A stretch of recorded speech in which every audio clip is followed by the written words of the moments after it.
ઓમ શ્રી ગણેશાય નમઃ. જય શ્રી કૃષ્ણ મિત્રો. સપ્ત નદી માતાની કથા. બધા જ યુગોમાં પૂજનીય છે આ 7 નદીઓ. મોક્ષદાયીની કથા છે આ. ગંગા, યમુના, સરસ્વતી, નર્મદા, ગોમતી, ગોદાવરી, સરયુ વગેરે આ 7 નદીઓની આપણે કથા પૂરા ધ્યાનથી મનથી સાંભળશું. આ માતાઓ, આ નદીઓ આપણા પાપોને નષ્ટ કરનારી માતાઓ છે. પ્રિય ભક્તગણો, ગંગા તથા અન્ય નદી માતાનું વર્ણન કરતા વેદ વ્યાસજી ઋષિ કહે છે કે બધા જ નદીઓના દર્શનથી, નદીના પાણીના સ્પર્શથી, જળપાન કરવાથી તથા નામ કીર્તન કરવાથી સેંકડો તથા હજારો પાપોને ગંગા તથા અન્ય નદીઓ પવિત્ર કરે છે. જે પ્રકારે દેવતાઓને અમૃત, પિતૃઓને શ્રાદ્ધ તથા નાગોને સુધા તૃપ્તકારક છે, તે પ્રકારે મનુષ્યને ગંગા જળ તૃપ્તકારક છે. પ્રિય ભક્તો, આ એવી માતાઓ છે જે જીવનદાયિની છે. એના વિના આપણો ઉદ્ધાર બહુ જ કઠણ છે. આ એવી માતાઓ છે જે આપણને સુખ, સમૃદ્ધિ, મોક્ષ પ્રદાન કરે છે અને આપણે સુખ સમૃદ્ધિ મેળવીએ છીએ. માટે તેમની ગાથા તથા કથા જરૂર સાંભળજો. તો ચાલો આ માતાઓને આપણા હૃદયમાં ઉતારીને તેમની શ્રદ્ધાપૂર્વક કથા સાંભળીશું અને પોતાને કૃતાર્થ કરીશું. બધા જ નદી માતાઓ, હે બધી જ નદી માતાઓ, હું દેવ અને દૈત્ય દ્વારા પૂજનીય તમારા પાદ પદ્મનો પ્રણામ કરું છું. તમને પ્રણામ કરું છું. તમે મનુષ્યને સદાય તેના ભાવ અનુસાર ભોગ અને મોક્ષ પ્રદાન કરો છો. હે નદી માતાઓ, તમારી કૃપા દ્રષ્ટિ એ બધા જ ભક્તો પર બનાવી રાખજો, જે બધા માતા, બહેનો અને ભાઈઓ બંધુ આ કથાને સાંભળી રહ્યા છે અને સંભળાવી રહ્યા છે અને હોકારો ભરી રહ્યા છે. તેમને સુખ સમૃદ્ધિ આપજો. તેમના પાપોને નષ્ટ કરીને તમારા ચરણોમાં સ્થાન આપજો. એવી પ્રાર્થના છે નદી માતા. ભક્તો, આગળ વધતા પહેલા આપણી સુખ સમૃદ્ધિની કામના માટે વિડીયોને એક લાઈક જરૂર કરજો. જો તમે કથાને સાંભળી રહ્યા છો તો પૂરી સાંભળજો. આનાથી મન ઈચ્છિત ફળની પ્રાપ્તિ થાય છે. સપ્ત નદી માતાની જય. જય ગંગા મૈયા. હર હર ગંગે. ગંગા માતા અને સરસ્વતી માતાની કથા. એક વારની વાત છે. માં સરસ્વતી બ્રહ્મલોકમાં તેમની વીણા વગાડી રહ્યા હતા. એટલામાં માં લક્ષ્મી ત્યાં પ્રગટ થયા. માતા સરસ્વતીએ માં લક્ષ્મીનું સ્વાગત કર્યું અને તેમને આસન પર બેસાડ્યા. પછી માતા સરસ્વતીએ એમનું અહીં આવવાનું કારણ પૂછ્યું.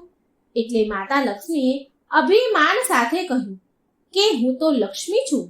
હું તો જન કલ્યાણના કાર્યમાં બહુ જ વ્યસ્ત રહું છું. આજે મને થોડો સમય મળ્યો તો વિચાર્યું કે ચાલને તમને મળી આવું.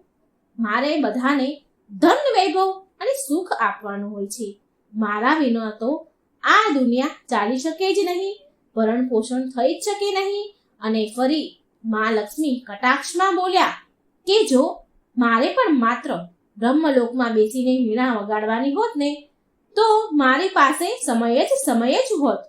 માતા લક્ષ્મીની અહંકાર ભરી વાતો સાંભળીને માતા સરસ્વતીને બહુ ક્રોધ આવ્યો. એટલે માતા સરસ્વતીએ કટાક્ષ ભર્યા શબ્દોમાં બોલ્યા, દેવી લક્ષ્મી, તમે તો વૈભવની દેવી છો, પણ છતાંય તમને ચંચળા કહેવામાં આવે છે. તમે ક્યાંય બિલકુલ પણ સ્થિર નથી રહેતા. પણ હું તમારા જેવી નથી. હું તમારાથી બિલકુલ વિપરીત છું. હું જે જગ્યાએ રહું છું, જાઉં છું, ત્યાં આજીવન માટે વસી જાઉં છું. આજીવન શ્વાસ કરું છું. તમને કોઈ પણ ચોરી શકે છે, લૂંટી શકે છે, પણ મને કોઈ નહીં ચોરી શકે, ન લૂંટી શકે. હું તો ઉપરથી વેચવાથી વધુ છું. મારો પ્રચાર પ્રસાર જેટલો પણ થશે એટલી હું વધતી જઈશ. કોઈ પણ મનુષ્ય ગમે તેટલો ધનવાન કેમ ન હોય, પણ જ્યાં સુધી હું એની સાથે નથી હોતી ત્યાં સુધી તેનું જીવન નિરર્થક છે. તેના જીવનમાં ન હો ત્યાં સુધી તેનું જીવન માટી સમાન છે. માં સરસ્વતી ક્રોધમાં આજે લાલ ચોળ થઈ રહ્યા હતા. સાથે માં સરસ્વતીએ એ પણ કહ્યું કે એમના મંત્રો વિના ભગવાન વિષ્ણુની પૂજા પણ અધૂરી છે. માતા સરસ્વતીના તર્કોથી માતા લક્ષ્મી સંતુષ્ટ ન થયા અને ના એની વાતોથી ફર્યા. ત્યાર પછી મા લક્ષ્મી બોલ્યા, હવે આ વિવાદનો નિર્ણય તો માત્ર ને માત્ર શ્રી હરિ વિષ્ણુ જ કરશે, કારણ કે દેવી સરસ્વતી તમને તો વાણીમાં કોઈ ન હરાવી શકે. ત્યાર પછી બંને દેવી મા લક્ષ્મી અને મા સરસ્વતી નિર્ણય કરવા માટે ભગવાન વિષ્ણુ લોકમાં આવ્યા. ત્યાં પહેલેથી જ દેવી ગંગા ભગવાન વિષ્ણુના ચરણોમાં બેઠા હતા. શ્રી હરિને ધ્યાનમાં લીન જોઈને માતા લક્ષ્મી તેમની પાસે જઈને બેસી જાય છે, પણ કોઈ પણ મા સરસ્વતીને બેસવા માટે કહેતું નથી. તો આ બધું જોઈને મા સરસ્વતીને બહુ ક્રોધ આવ્યો અને બોલ્યા, હે દેવી લક્ષ્મી, તમે જ મને અહીં લઈને આવ્યા છો ને, અને તમે તો મને બેસવાનું સ્થાન પણ ન આપ્યું, બેસવાનું પણ ન કહ્યું. મને તમે બોલાવ્યા તો તમે જ છે, બોલાવીને કોઈ સ્થાન નથી આપી રહ્યા બેસવા માટે. શું વિષ્ણુ લોકમાં અતિથિનું આવી રીતે સત્કાર કરવામાં આવે છે? આ સાંભળીને માતા લક્ષ્મી બોલ્યા કે મારો નિવાસ તો શ્રી હરિ વિષ્ણુના હૃદયમાં જ છે, અને દેવી ગંગાને સ્વયં પ્રભુ શ્રી હરિએ તેમના ચરણોમાં સ્થાન આપ્યું છે. આના સિવાય એમની પાસે જગ્યા ખાલી નથી જ્યાં તમને હું સ્થાન આપી શકું. આટલું કહીને બંને દેવી માં ગંગા અને માં લક્ષ્મી બંને દેવી માં સરસ્વતી પર હસવા લાગ્યા. માં સરસ્વતીની મજાક ઉડાવતા જોઈને માં સરસ્વતીને બહુ ક્રોધ આવ્યો. બંને લક્ષ્મીજીએ અને સરસ્વતીએ એના પર હસ્યા, એટલે આ ક્રોધ માં સરસ્વતીથી સહન ન થઈ રહ્યો. એના ક્રોધની સીમા ન રહી. માં સરસ્વતીએ માં લક્ષ્મીને કહ્યું, તમને બહુ અભિમાન છે તમારું વૈભવ અને શ્રી હરિના હૃદયમાં રહેવાનો ને, તો હું તમને અહીંથી દૂર કરી દઈશ, અને હું એક દિવસ ભગવાન શ્રી હરિના હૃદયમાં સ્થાપિત થઈ જઈશ. આટલું કહીને માતા સરસ્વતીએ માં લક્ષ્મીને શ્રાપ આપી દીધો અને કહ્યું કે તમે વિષ્ણુ લોક છોડીને ધરતી લોક પર ચાલ્યા જશો, જ્યાં તમે વૃંદાના રૂપમાં જન્મ લેશો. ત્યાં જઈને તમારો ભગવાન વિષ્ણુ સાથે કોઈ સંબંધ નહીં રહે, અને ધરતી પર તમારા લગ્ન એક અસુર સાથે થશે. આવી રીતે માં સરસ્વતીએ લક્ષ્મીજીને શ્રાપ આપ્યો. તો આ શ્રાપ સાંભળીને માં ગંગાને સરસ્વતી પર બહુ ક્રોધ આવ્યો, અને એણે માં ગંગાએ સરસ્વતીને શ્રાપ આપ્યો કે એ એક નદીના રૂપમાં પૃથ્વી લોક પર વહેશે. પ્રિય ભક્તો, આ શ્રાપ હજી અહીં પૂરો ન થયો, આ વાત હજી અહીં પૂરી ન થઈ. માં લક્ષ્મીનો પક્ષ લેતા દેવી ગંગાએ માં સરસ્વતીને શ્રાપ આપી તો દીધો, પણ માં સરસ્વતીને આ ભેદભાવ બિલકુલ ન ગમ્યો. માટે માં સરસ્વતીએ ક્રોધમાં આવીને દેવી ગંગાને પણ શ્રાપ આપી દીધો કે હું પણ તમને શ્રાપ આપું છું કે તમે પણ પૃથ્વી લોક પર નદીમાં વહેશો, અને તમારામાં હાડકાં, કંકણ, હાડપિંજર વહાવવામાં આવશે. પ્રિય ભક્તો, જ્યારે આ શ્રાપની વાત અહીં પૂરી થઈ તો ત્રણેય દેવીઓ પછતાવા લાગી અને એની શ્રાપની મુક્તિના ઉપાયો શોધવા લાગી. એટલામાં ભગવાન વિષ્ણુના નેત્ર ખુલ્યા અને બોલ્યા, હે દેવીઓ, મેં તમારી વાતોને સાંભળી અને સમજી. તમને આ શ્રાપનું ફળ તો તમારે ત્રણેયને ભોગવવું જ પડશે. આ વાત માતા ગંગાને બહુ દુઃખી કરવા લાગી. મા ગંગા બહુ દુઃખી થયા કે હવે એમને મૃત્યુલોકમાં જવું જ પડશે, અને ત્યાં જઈને રહેવું પડશે. બધા જ મનુષ્યોના પાપને ધોવા પડશે. ધરતી પર આવવાની વાત સાંભળીને માં ગંગા ગભરાઈ ગયા કે પાપી લોકો તો તેના જળમાં સ્નાન કરશે અને એના પાપ મારા જળમાં છોડીને ચાલ્યા જશે. એ બધા પાપ મારી અંદર સમાવવા પડશે. કહેવાય છે કે બધી જ ઘટના પાછળ કોઈને કોઈ કારણ જરૂર હોય છે. એ સમયમાં એક બહુ જ પ્રતાપી બળવાન રાજા સગર રાજ્ય કરતા હતા. પૂરી ધરતી પર એની શક્તિની ચર્ચા સ્થપાયેલી હતી. આ કારણથી એમણે અશ્વમેઘ યજ્ઞ કરવાનો વિચાર કર્યો. સગર રાજાએ તેમના 60,000 પુત્રો તેમના સૈનિકો સાથે એ ઘોડાને લઈ જવાનો આદેશ આપ્યો, અને તેમની બીજી પત્નીને, સગર રાજાની બીજી પત્ની પણ હતી, તો એ બીજી પત્નીથી તેમને એક બીજો પુત્ર પણ હતો. અને એ પુત્ર એક ઋષિ હતો અને એનું નામ અસમંજસ હતું. તેમણે પિતા સગરને ચેતવણી આપી હતી કે આ અશ્વમેઘ યજ્ઞમાં અપશુકન પણ આવી શકે છે, પણ સગર રાજાએ તેના ઋષિ પુત્રની અસમંજસની વાત ન માની અને જગ્યાએ સગર રાજાની ધજા લહેરાવા લાગી. આનાથી રાજા ઇન્દ્રને બહુ ડર ઊભો થયો કે ઇન્દ્રદેવને તેમનું સિંહાસન ડોલતું દેખાયું અને ઇન્દ્રદેવે આ યજ્ઞને રોકવા માટે એક ઉપાય શોધ્યો. રાત્રે જ્યારે બધા સૂઈ ગયા હતા અને સગર રાજાના સૈનિકો ઘોડાની સુરક્ષા કરી રહ્યા હતા, ત્યારે ઇન્દ્રદેવે એવી માયા રચી કે બધા જ પહેરેદાર સૈનિકો સૂઈ ગયા. ઇન્દ્રદેવે તે ઘોડો, અશ્વમેઘ યજ્ઞનો ઘોડો ત્યાંથી ઉઠાવી લીધો અને કપિલ મુનિના આશ્રમમાં બાંધી દીધો. કપિલ મુનિ વર્ષોથી ત્યાં જંગલમાં તપસ્યા કરી રહ્યા હતા. જ્યારે સૈનિકો અને સગર રાજાના પુત્રોની આંખ ખુલી તો તેમણે જોયું કે તેના યજ્ઞનો ઘોડો ત્યાંથી ગાયબ થઈ ગયો છે. તો તે ઘોડાને શોધવા બધી દિશાઓમાં બધા ફરી વળ્યા.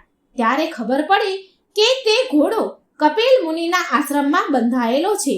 ત્યાં પહોંચીને રાજકુમારોએ સમજ્યા વિચાર્યા વિના કપિલ મુનિને અપશબ્દ કહેવા લાગ્યા. એટલે કપિલ મુનિનું ધ્યાન ભંગ થયું. તો તેમને બહુ ક્રોધ આવી ગયો અને તેમના તેજથી બધા જ 60,000 પુત્રો અગ્નિમાં બળવા લાગ્યા અને બળીને રાખ થઈ ગયા, ભસ્મ થઈ ગયા. અને આ વાતની ખબર જ્યારે રાજા સગરને પડી તો તે જ ક્ષણે તેની આકાશમાં મૃત્યુ થઈ ગયું. આ વાતની જ્યારે ઋષિ અસમંજસ, જો કે તે સગર રાજાના બીજી પત્નીનો જે ઋષિ પુત્ર હતો, એને ખબર પડી તો તે બહુ દુઃખી થયો અને કપિલ મુનિના આશ્રમમાં જઈને બહુ વિનંતી કરી, ક્ષમા માંગી.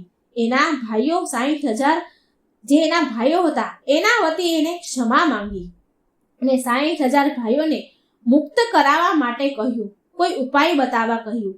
તે ઋષિ અસમંજસને કહેવા લાગ્યા કે હે ઋષિવર, મારા ભાઈઓને મુક્તિ માટે કોઈ ઉપાય કહો, નહીં તો આ બધા જ ધરતી પર ભટકતા રહેશે. કપિલ મુનિએ એમના તેજ દ્વારા જોયું અને કહ્યું કે આમને તારવા માટે, મુક્તિ માટે માં ગંગાજીને ધરતી પર લાવવા પડશે. એક માં ગંગા જ છે જે તમારા આ 60,000 ભાઈઓને તારી શકે છે, મુક્તિ આપી શકે છે. આટલું સાંભળી ઋષિ અસમંજસ હિમાલય પર ચાલ્યા ગયા અને તેમણે ઘોર તપસ્યા કરી, પણ ધીરે ધીરે તેમનું શરીર ત્યાં છૂટી ગયું, બરફમાં વિલીન થઈ ગયું. પછી ઋષિ અસમંજસના પુત્ર દિલીપે તે સાધનાને શરૂ કરી. તેમના પૂર્વજોને તારવા માટે કેટલા કાળ સુધી સાધના તપસ્યા કરી અને એ પણ કાળવશ બરફમાં સમાઈ ગયા.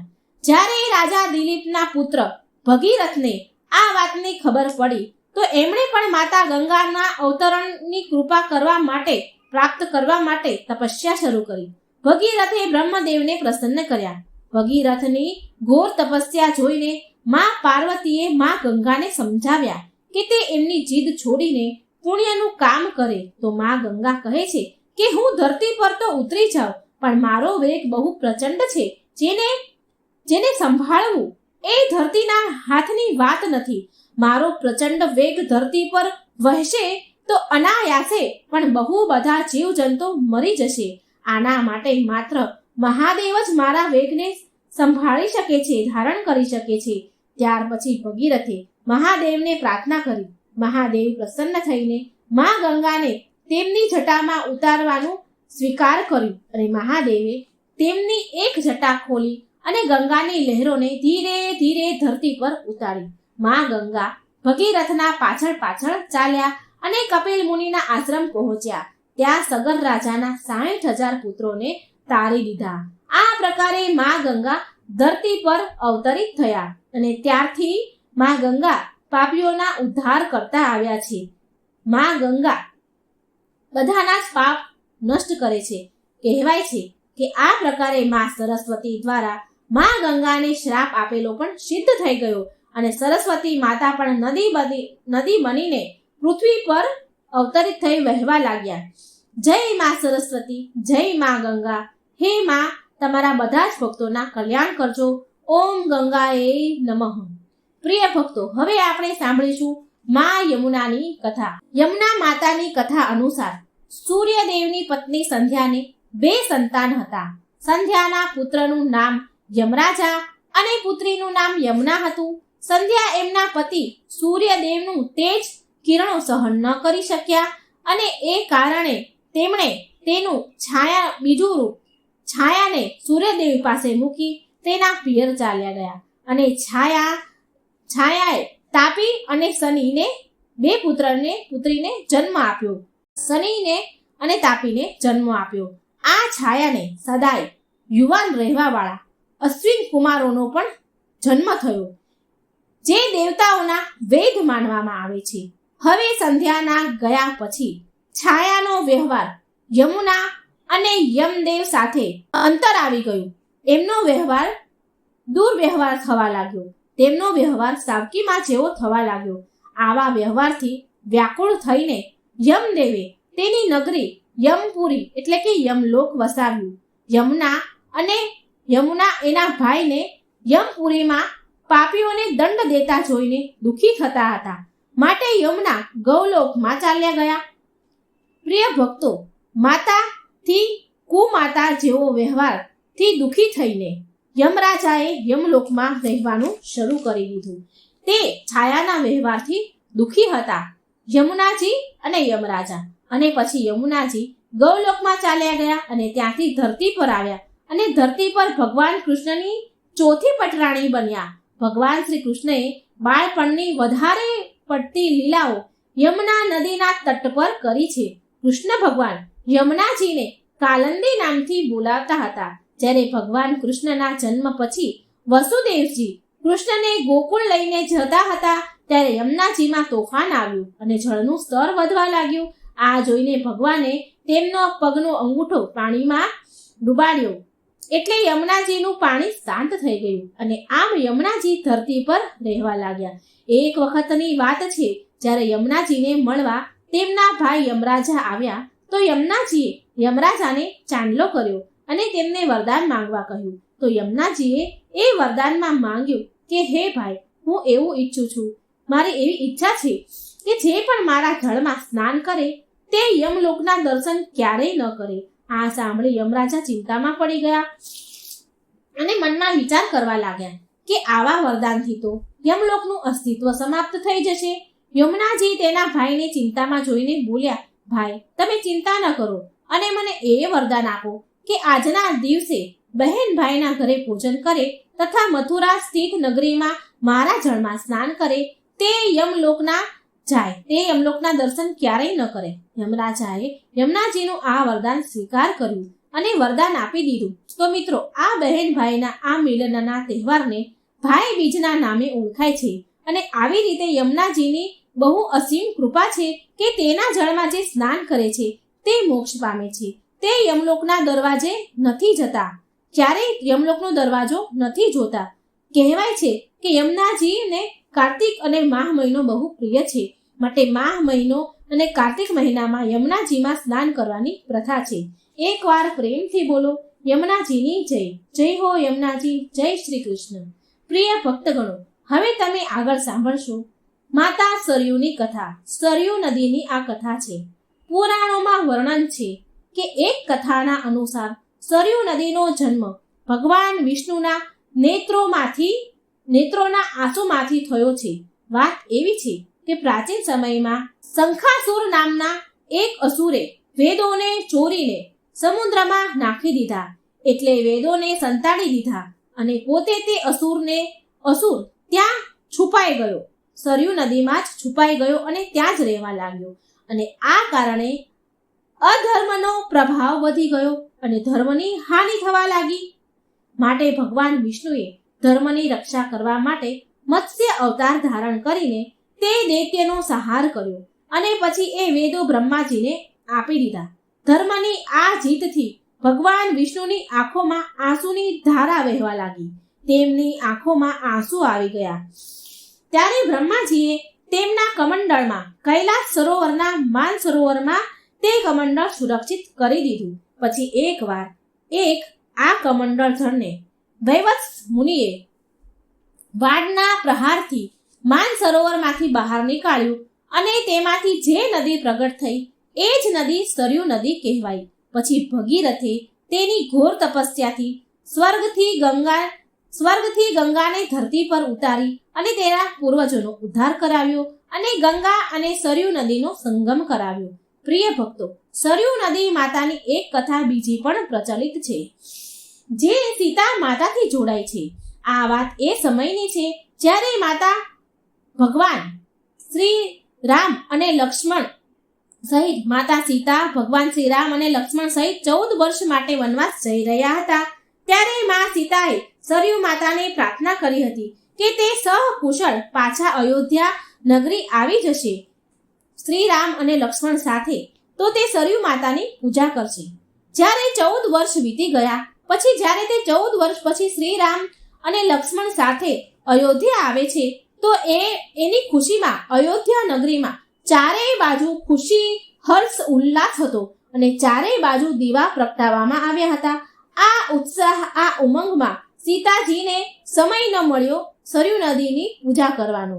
અને એ સમયે મા સીતાને યાદ આવ્યું કે વનવાસ જતા સમયે મા સરયુને વચન આપ્યું હતું કે તે ફરી એના પતિ અને દિયર લક્ષ્મણ સાથે પાછા સ્વકુશળ આવશે તો પૂજા કરશે, વિધિ વિધાનથી પૂજા કરશે. આમ વિચારીને માતા સીતા લક્ષ્મણને સાથે લઈ ગયા અને રાત્રે સરયુ નદીના તટ પર પહોંચી ગયા. દિવસે સમય ન મળ્યો માટે મા સીતા રાત્રે સરયુ નદીના તટ પર પૂજા કરવા જાય છે. મા સીતાએ સરયુની પૂજા કરવા માટે લક્ષ્મણને જળ લાવવા માટે કહ્યું. હવે લક્ષ્મણ જળ લાવવા માટે ઘડો લઈને સરયુ નદીમાં ઉતર્યા. લક્ષ્મણ જળ ભરી જ રહ્યા હતા એટલામાં સરયુ નદીની અંદરથી અખાસુર નામનો એક મહા અસુર નીકળ્યો, જે લક્ષ્મણને ગળવા માટે આગળ વધ્યો. ત્યારે મા સીતાએ આ દ્રશ્ય જોઈ લીધું અને તેમણે લક્ષ્મણને બચાવવા માટે અધાસુરને ગળતા પહેલા મા સીતાએ લક્ષ્મણને જ ગળી લીધા.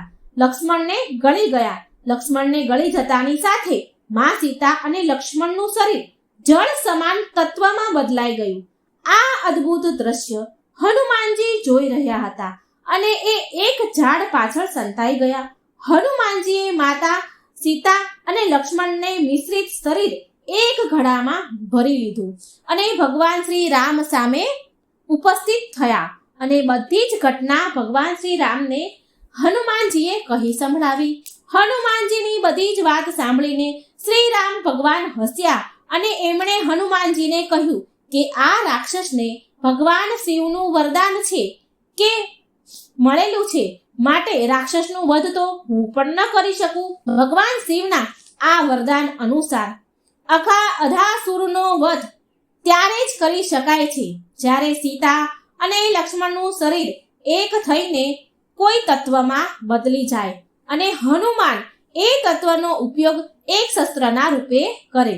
પ્રિય ભક્તો, પ્રભુ શ્રી રામની વાત સાંભળી હનુમાનજીએ એ ઘડાના જળને ગાયત્રી મંત્રથી અભિમંત્રિત કરીને સરયુ નદીમાં વહાવી દીધું.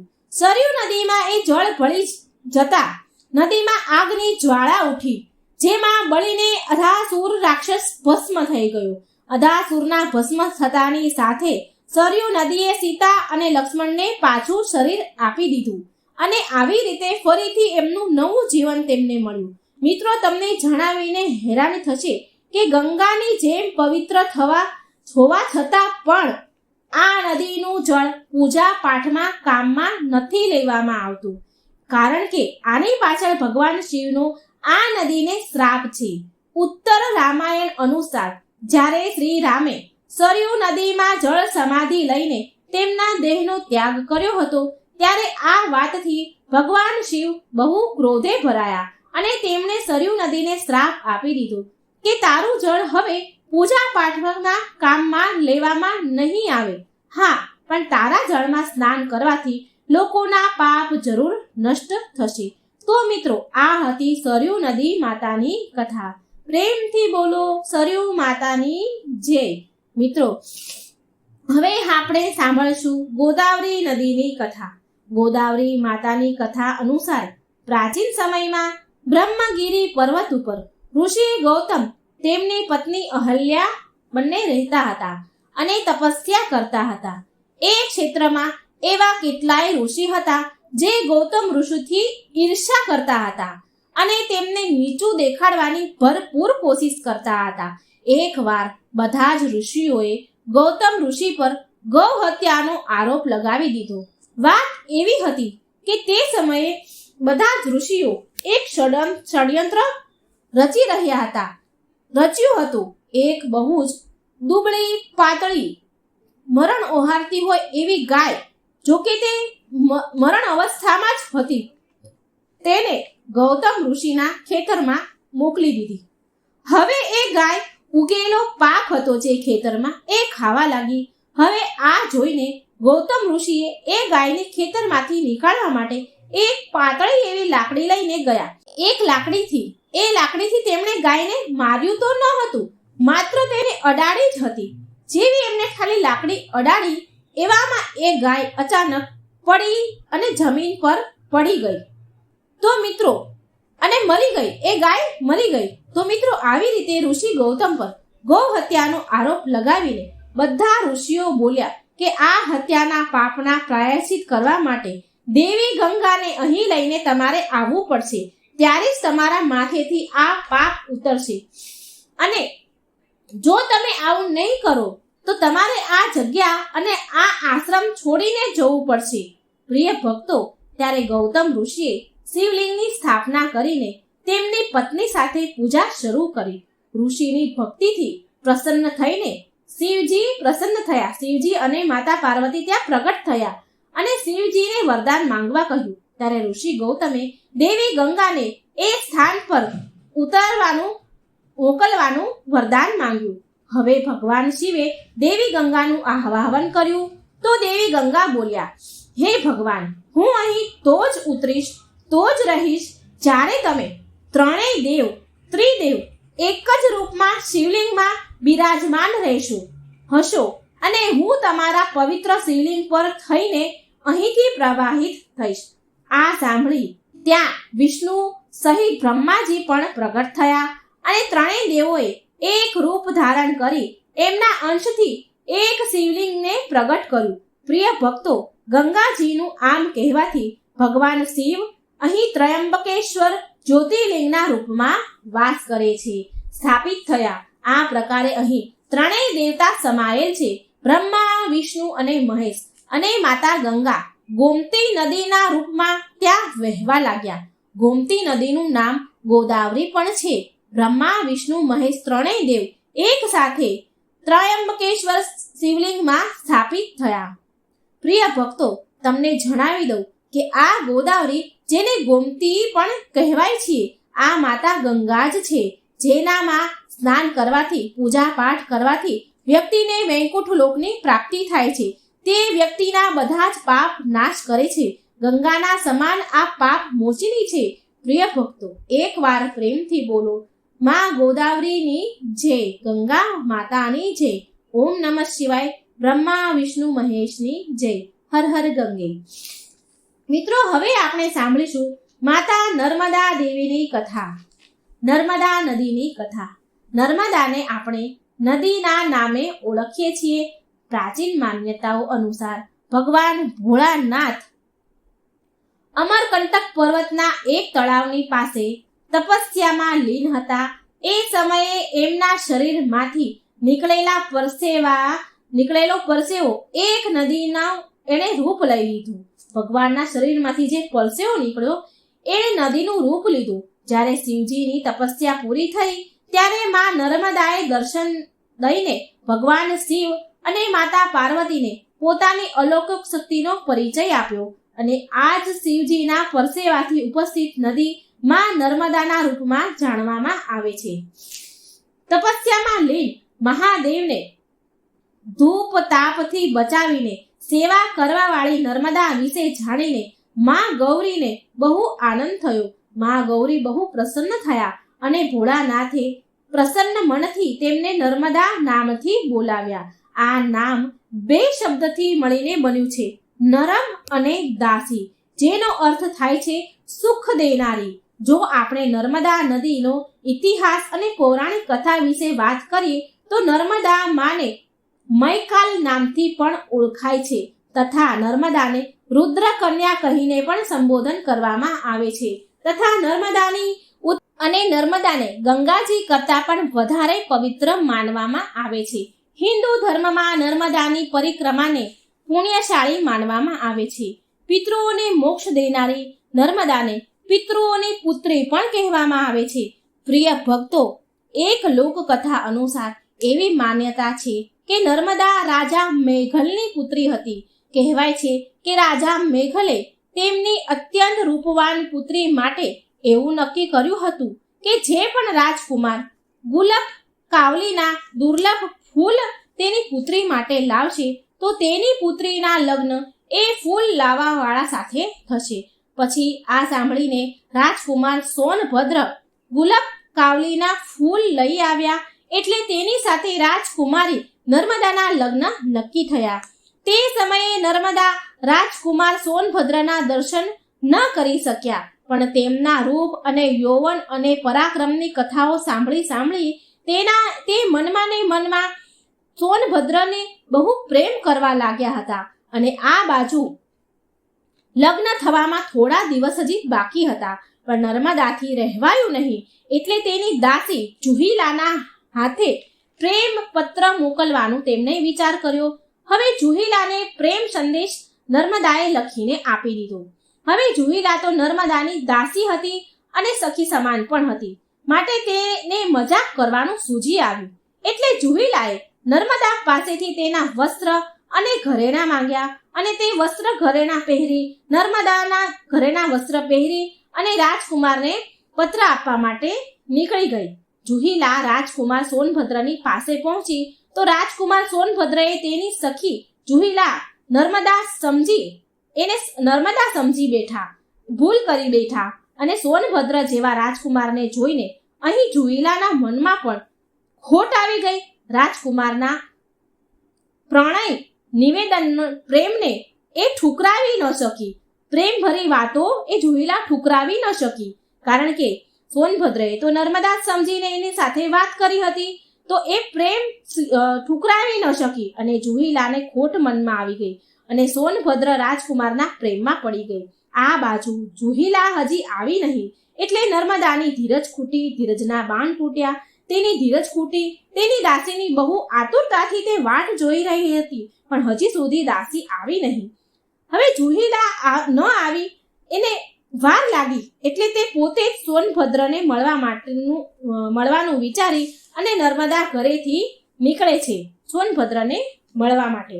હવે ત્યાં નર્મદા પહોંચીને જુએ છે કે સોનભદ્ર અને જુહીલા એક સાથે છે એટલે નર્મદા દેવીને અપમાનની ભીષણ અગ્નિમાં બળી ઉઠ્યા અને તરત જ ત્યાંથી ઊંધી દિશામાં ચાલવા લાગ્યા અને હવે પાછી ક્યારેય નહીં આવે આવા નિર્ણય સાથે નર્મદા ઉલટી દિશામાં વહેવા લાગ્યા અને સોનભદ્ર તેની અજાણે થયેલી ભૂલ પર બહુ જ પછતાયા. પણ સ્વાભિમાન અને વિદ્રોહની પ્રતીક બનેલી નર્મદા દેવી પાછા વળીને ક્યારેય આવ્યા નહીં અને કહેવાય છે કે ત્યારથી જ તે જગ્યાથી નર્મદા ઊંધી દિશામાં વહેતા આવ્યા છે.